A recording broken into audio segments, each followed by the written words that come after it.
don't worry about your work, you give it up. What do you want? You want a roof? I'll give you. You want food every day? I'll give you. All you have to do is just sit in one place and be blissful. I will feed you for the rest of your life. Can you do? No. You want to mess up something every day. People say they're only working for a living. I said, don't worry. I'll give you shelter, I'll give you food every day. No problem. All you have to do is, I want to see tears of blissfulness every day. That's all the requirement. You don't have to do any work, you don't have to serve me, you don't have to produce anything, nothing. Just sit here blissfully, we'll feed you, we'll worship you.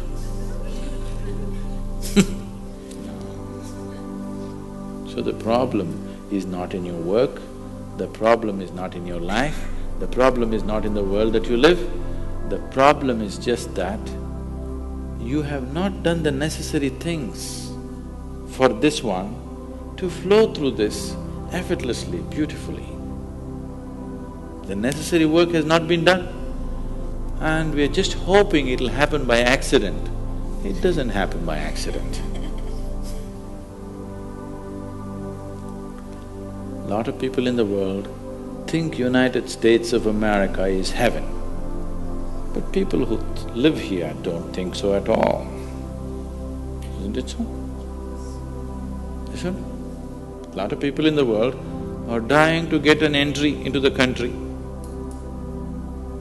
You open up the southern borders,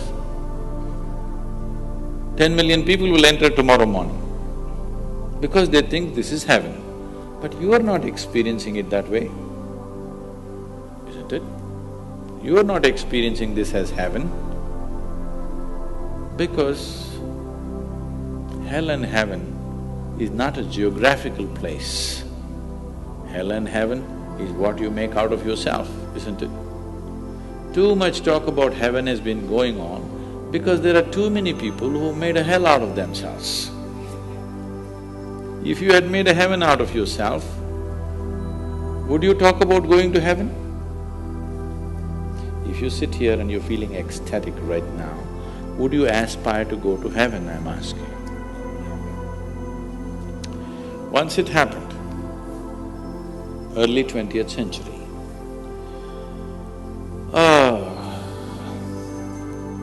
an Orthodox Greek church, a bishop from that church, you know, Orthodox Greeks have their own separate church, they have their own pope who lives in Turkey, you know this? So a bishop from this order had heard so much about Indian mysticism and he wanted to go to India. But he never got around to make it because he had to serve the cloth that he wore. And after 60 years of age, when he is semi-retired, he got the opportunity and went to India.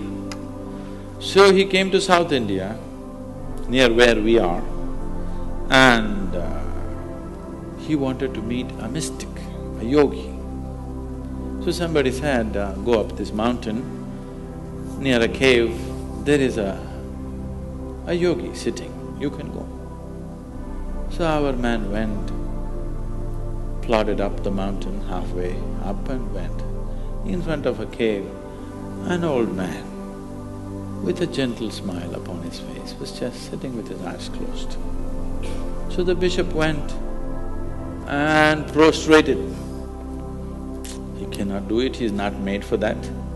But they had told him, if you go to India, you have to crawl. He prostrated like this and with all his four limbs he got up. The yogi looked at him with amusement. Obviously, he has never prostrated anywhere before. And he smiled. Then the bishop said, I am like this, I am a bishop. I have served in the church for so long, but I have a few questions, can you answer? The yogi smiled and said, yes, please, whatever the question. Then the bishop asked, what is life? At the age of 60. What is life? So the yogi closed his eyes, became very blissful and said, life is like the fragrance of a jasmine on the spring breeze. And tears of blissfulness flowed out of his eyes as he was saying this.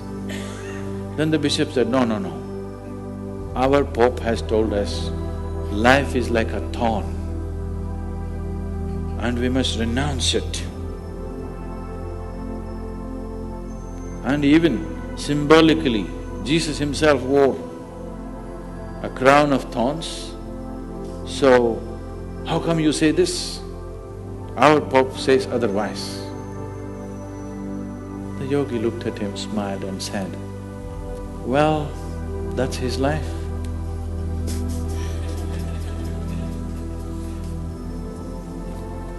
So, what you make out of it is not because of where you are, what you are, it is just what you make out of it, isn't it? So, have you created the necessary mechanism? Have you created the necessary system? Have you created the necessary ingredients within you to make this like the fragrance of jasmine on a spring breeze and not a thorn? If it's a thorn, we must pluck the damn thing out, isn't it? Isn't it so?